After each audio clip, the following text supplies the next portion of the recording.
Hey guys, how you doing tonight? We will be finishing up the second part of Goodwill messages tonight. We'll be looking at direct claim requests and then at Goodwill messages themselves, which can be things like thank you cards. That will be just a very short bit at the end of the video lecture tonight. So we will look at the direct claim request today from two perspectives. One as you being the consumer or the customer, and the other one is you being the company. So how do you complain and how do you respond to a complaint? Okay, so let's get started. Direct claim requests. In business, many things can go wrong, as I'm sure you know. Things like promised shipments are late, warranted goods fail, or service is just completely disappointing. I'm sure we can all tell a story about a time when we've been disappointed with service somewhere, even a place like a restaurant, for example. When you're a customer and you feel like you didn't get good service or something went wrong, you can write a direct claim request. This is usually for a product, not something like the waitress forgot my asparagus kind of complaint. So when you want to write to somebody to identify or correct a wrong, then the letter is called a claim. So straightforward claims are those to which you expect the receiver to agree readily. So you're writing a letter to someone and you expect them to go, yeah, I agree, and go with your perspective and your opinion on the matter. But even these claims often require a letter. When your first action may be a telephone call or a visit to submit your claim, you may not get the results that you seek. So sometimes we can go in and speak with someone directly, but that doesn't always work. So written claims are often taken more seriously, and they also establish a record of what happened. They establish a paper trail, which can be really important. So apply the following writing plan for a straightforward claim that uses a direct approach. So the writing plan for a direct claim. In your opening, you want to describe clearly the desired action. You want to be very direct with that. You want to tell them why you're upset and what resolution you expect them to provide for you. In the body, explain the nature of the claim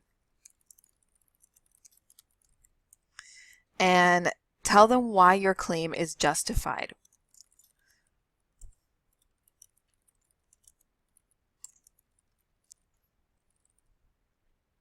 And provide details, okay?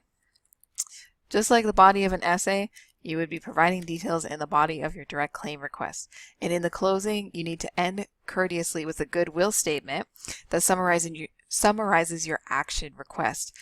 You're upset, but you don't want to tick the person off at the other end either, so it is good to end with a goodwill statement like thank you for your time, or thank you for your consideration, or maybe even I look forward to hearing from you soon. So in an opening of a direct claim request, when you as a customer have a legitimate claim, you can expect a positive response from a company. Smart businesses want to hear from their customers and they want to keep you. They know that retaining a customer is far less costly than recruiting new ones. It saves them a lot in advertising. So that's why you should open a claim letter with a clear statement of what the problem is or with the action that you want the receiver to take. You might expect a replacement, a refund, a new order, credit to your account, correction of the billing error. Maybe you're looking for free repairs, free inspection, or the cancellation of an order. Whatever it may be, open with these things so that they know exactly what you're looking for. When the remedy is obvious, then state it immediately. For example, please send us 25 Sanyo digital travel alarm clocks to replace the Sanyo analog travel alarm clocks sent in error with our order shipped on January 4th. That's pretty clear. You got the wrong thing. When the remedy is less obvious, then you might want to ask for a change in policy or procedure, or simply for an explanation of what happened. So for example, due to the fact that 3 of our employees with confirmed reservations were refused rooms on September 16th in your hotel, please clarify your policy regarding reservations and late arrivals. That is a very polite way to ask them what the heck happened, right? And to ask for an explanation. So, explaining or justifying what you're doing in the body. In the body of a claim letter, explain the problem and justify your request. Bear in mind that the person reading your letter is seldom responsible for the problem. Instead, state the facts logically, objectively, and unemotionally. Let the reader decide on the causes if possible. Include copies of all important documents such as invoices, sales slips, catalog descriptions, repair records, anything like that. But be sure to send copies and not the originals because you won't get those back. So always scan it and send a copy of those documents.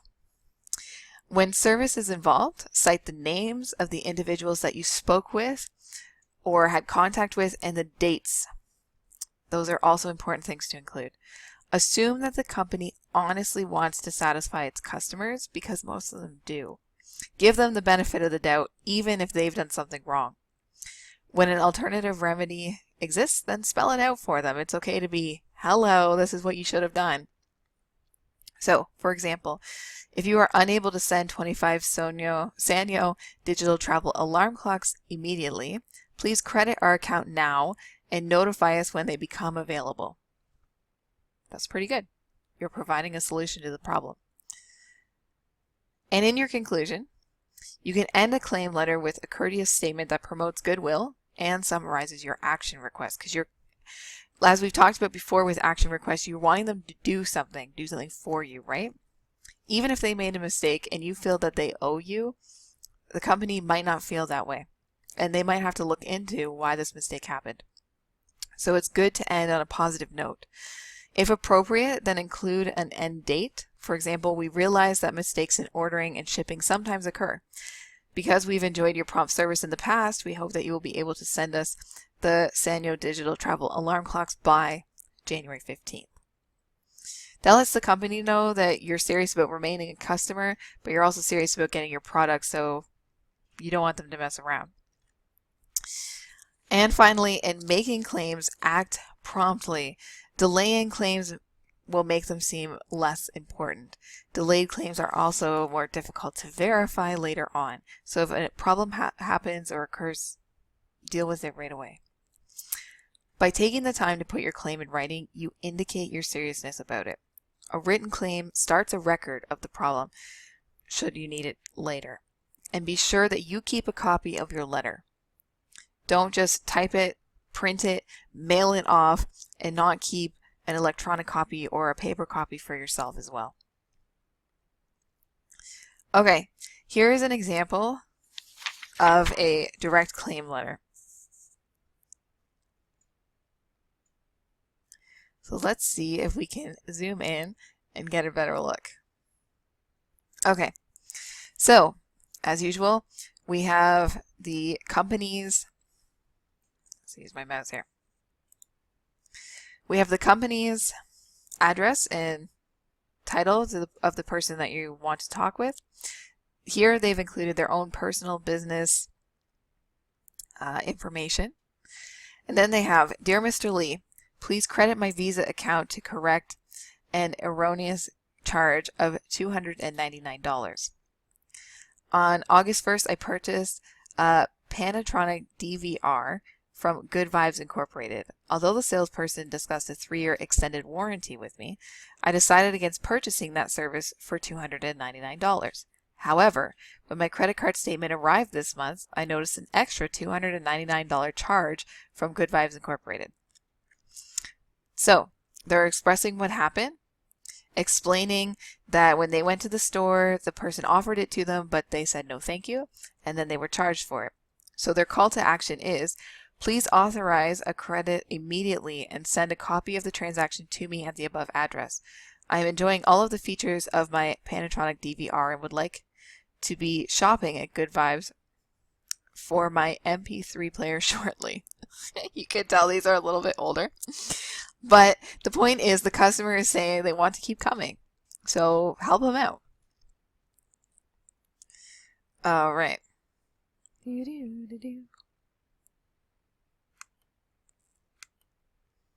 Adjustment letters. Oh, I zoomed in. Here we go.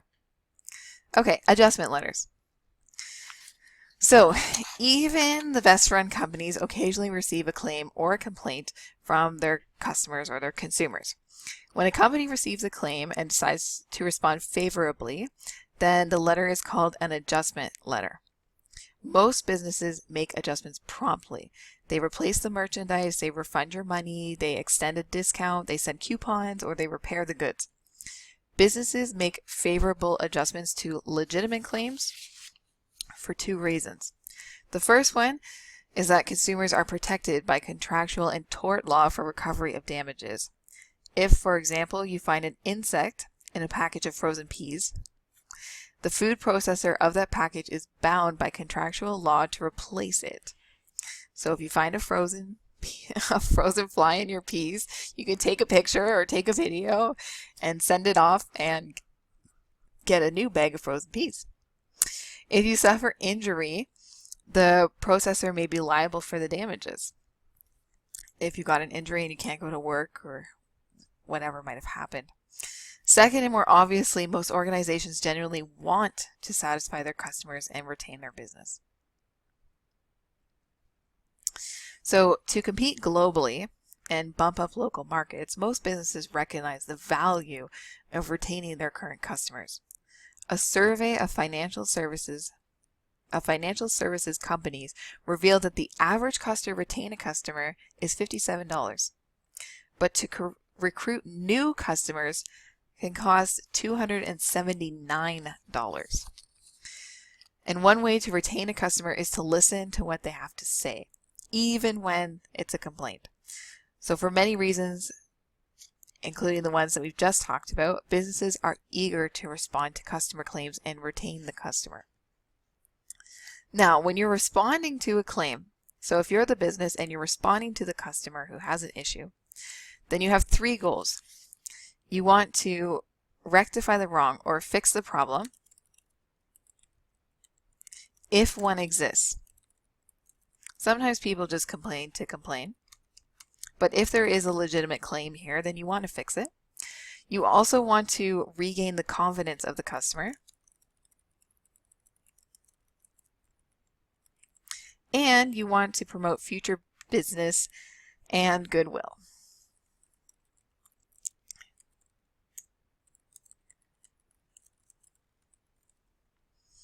In responding favorably to a claim, use the direct strategy in the following writing plan. Okay, so how do we reply to a claim? Well, subject line is optional, but probably a good idea. You know how sometimes we have the RE at the top of a letter, like regarding something? This is what it's talking about. So you could use a subject line, which identifies the previous correspondence and makes a general reference to the main topic. You need to have an opening, which grants the request or announces the adjustment immediately and includes a sales promotion if it's applicable or appropriate, excuse me. Then the body provides details about how you are complying with their request, and you want to try to regain the customer's confidence here. Let them know that the company cares about them and you still want them to remain a customer. And in the closing, you want to end positively with a forward-looking thought. Express confidence in future business relations or whatever the situation might be, and avoid referring to unpleasantness. So in an opening of when you're responding to a claim, so in the opening of an adjustment, instead of beginning with a review of what went wrong, present the good news immediately. If you decide to comply with the customer's claim, then let the receiver know that. That's why they wrote to you to begin with. They want to know if you're going to do what they asked. So don't begin your letter with a negative statement like, "We're very sorry to hear that you're having trouble with your dishwasher." This approach reminds the reader of the problem, and it may rekindle the emotions that they're having or the unhappy feelings that they experienced when they wrote the claim to begin with. So instead, you want to begin your message with good news, like, you're right. We agree that the warranty on your American Standard model, oh dear, it's got cut off, should be extended, for example. Or the UC600 dishwasher, oh, I see what happened. Or you will be receiving a new slim Nokia 8860 cell phone to replace the one that shattered when it dropped recently. The enclosed check, that's always a good opening. The enclosed check for $325 demonstrates our desire to satisfy our customers and earn their confidence. So in announcing that you will make the adjustment for them, be sure to do so without a grudging tone. Okay, it's not one of these things where you're like, oh my gosh, I can't believe we have to do this, but we're doing it anyway. No, you don't want the customer to think that when they're reading this. So even if you have reservations or you don't want to do it, if you're not sure if the claim is legitimate, even then you don't want to have a grudging tone. Once you decide to comply with the customer's request, then do so happily. Avoid half-hearted or reluctant responses, like, although the American Standard dishwasher works well when used properly, we have decided to allow you to take yours to A1 Appliance Services for repairs at our expense. Not a good way to start. All right, the body. So when responding to claims, most organizations sincerely want to correct the wrong. They want to do more than just make the customer happy. Usually they want to go above and beyond so that the customer realizes they care about their business.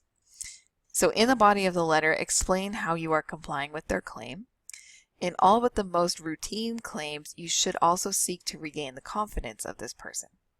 You might reasonably expect that a customer who has experienced difficulty with a product, whether it be delivery, billing, something was broken maybe, that they may have lost faith in your organization. So rebuilding that faith is important for future business and for them and the likelihood of them recommending you to other people. So how to rebuild this lost confidence depends on the situation of the claim.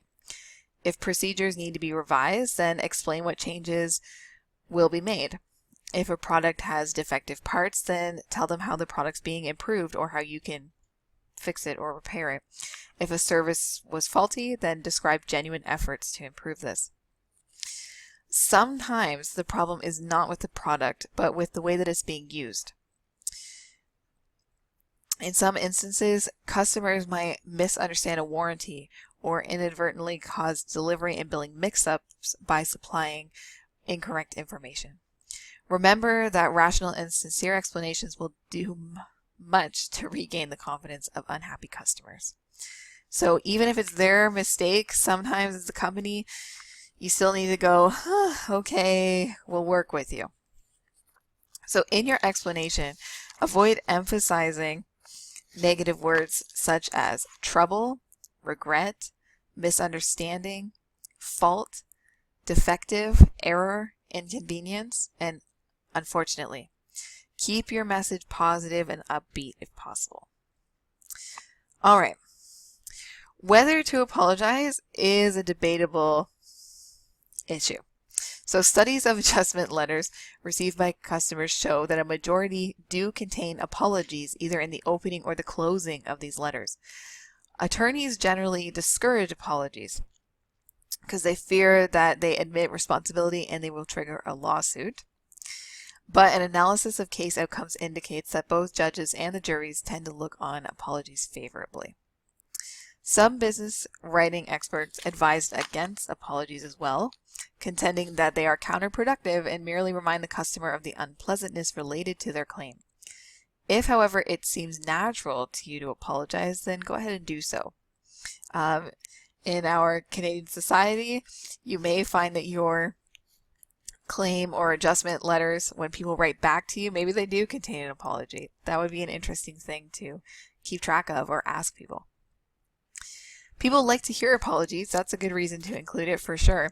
It raises their self-esteem and it shows humility of the writer. But don't fall back on familiar phrases like, I'm sorry for any inconvenience we may have caused you. It sounds mechanical, insincere. We've all heard it before. You want to be more personable than that with your customers. Instead, try saying things like, we understand the frustration our delay has caused you. We're sorry you didn't receive better service, or you're right to be disappointed. If you feel that an apology is appropriate, then do it early and do it briefly. Remember, however, that the primary focus of your letter is on how you are complying with their request, how the problem actually occurred, and how you're working to prevent its reoccurrence, so to prevent it from happening again. The language of adjustment letters must be particularly sensitive since customers are already upset with you. So here are some things not to do. Don't use negative words like trouble, regret, misunderstanding, fault, error, and those other words that I highlighted earlier. Don't blame the customer. Even when we want to, and even if it may be their fault, don't blame the customer. They're already upset. You don't want more problems. Don't blame individuals or departments within your organization.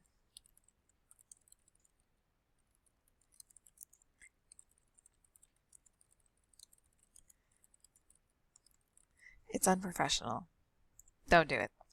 And don't make unrealistic promises. You can't guarantee that the situation will never happen again. And if you're the first point of contact when people write these claim letters, then you don't want to just be responding on a whim and making promises the company can't keep. You'll remember in an earlier video lecture we talked about writing things on company letterhead, and you have to be careful because the company is then legally bound by these things. So same idea here, don't make unrealistic promises. To regain the confidence of your reader, consider including resale information describing a product's features or any special applications that might appeal to the reader. Promote a new product too, if that seems appropriate for the situation. So in your closing, you want to end positively, of course, by expressing confidence that the problem has been resolved and that continued business relations will occur or will result with this customer. You might mention that the product in a favorable light, suggest a new product, express your appreciation for the customer's business or anticipation of their future business. So notice how the following closings illustrate a positive and confident tone. You were most helpful in informing us of the situation and permitting us to correct it. We appreciate your thoughtfulness in writing to us. Very good. Thank you for writing, or thanks for writing. Your satisfaction is important to us. We hope that this refund check convinces you that service to our customers is our #1 priority. Our goals are to earn your confidence and continue to justify that confidence with quality products and excellent service. Let's look at the last one. Take a look at the enclosed booklet detailing the big savings for essential technology on a budget. We value your business and we look forward to your future orders. So this is an example of an adjustment letter.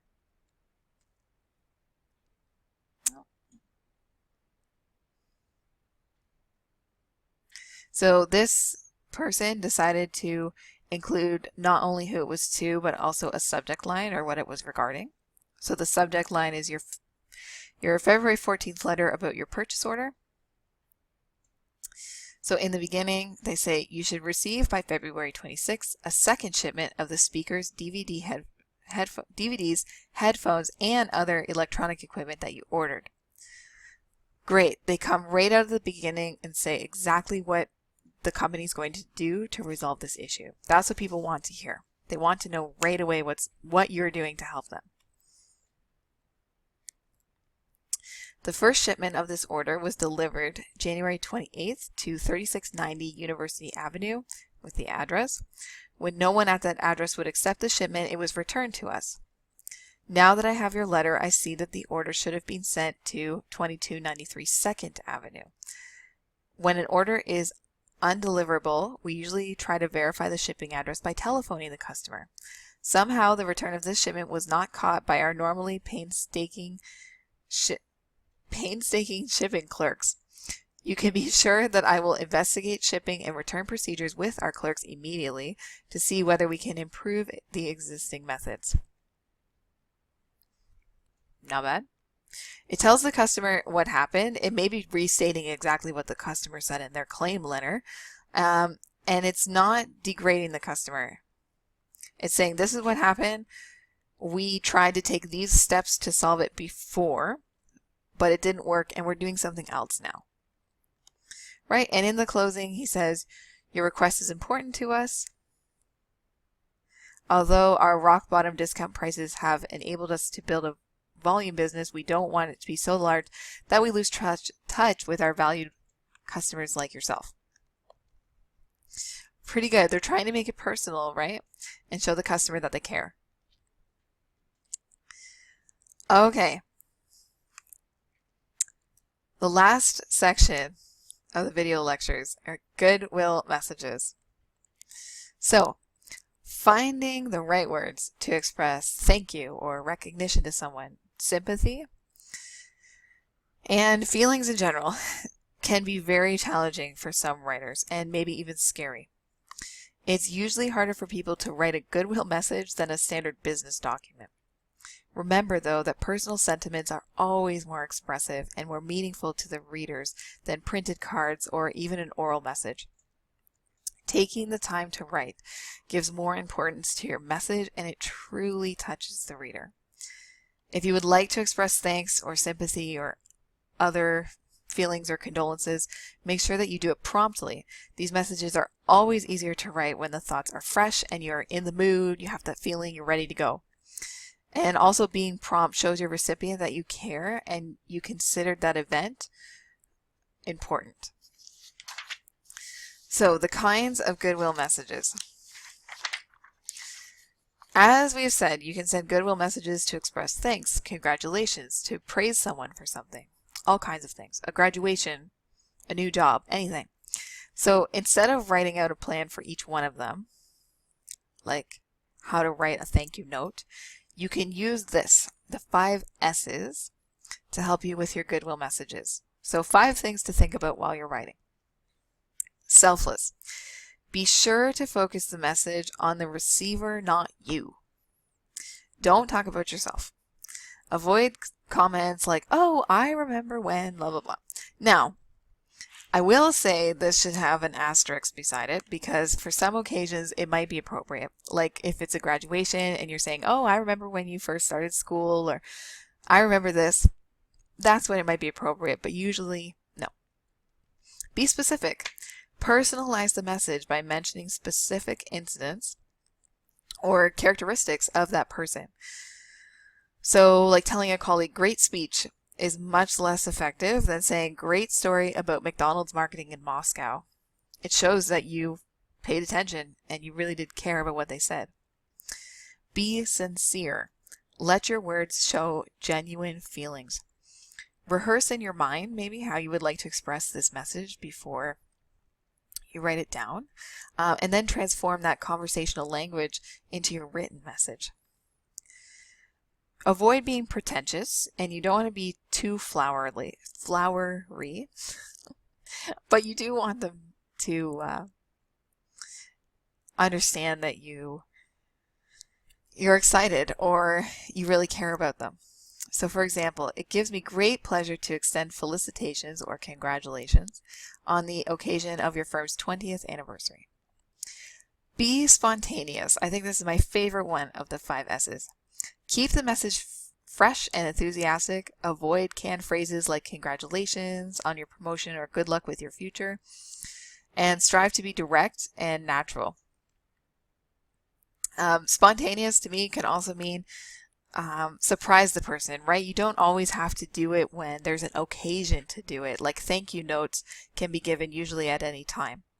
And they're very much appreciated by people at any time. And when they're spontaneous, it's a surprise, and that makes you feel good on its own. Also, keep them short, for the most part, relatively short. Although Goodwill messages can be as long as you need them to be, try to accomplish your purpose in only a few sentences.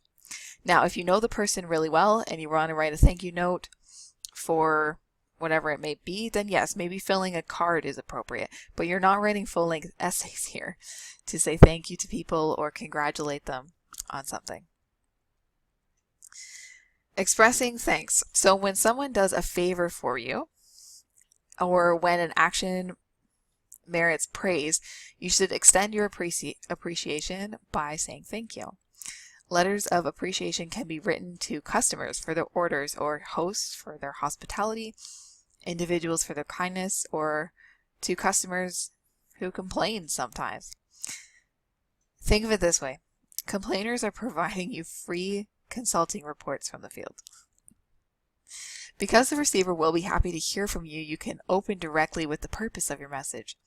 Be sure to give importance to the receiver's efforts. Relate every sentence to the receiver and offer enthusiastic praise. By using the receiver's name along with contractions and positive words, the writer can make the letter sound warm and conversational. So this is the one time when you're not aiming to be super professional and business-like.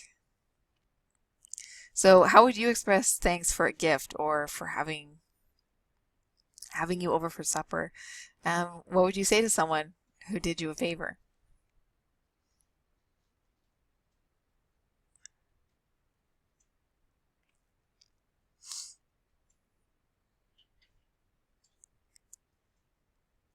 Here's an example of a business thank you, if you will.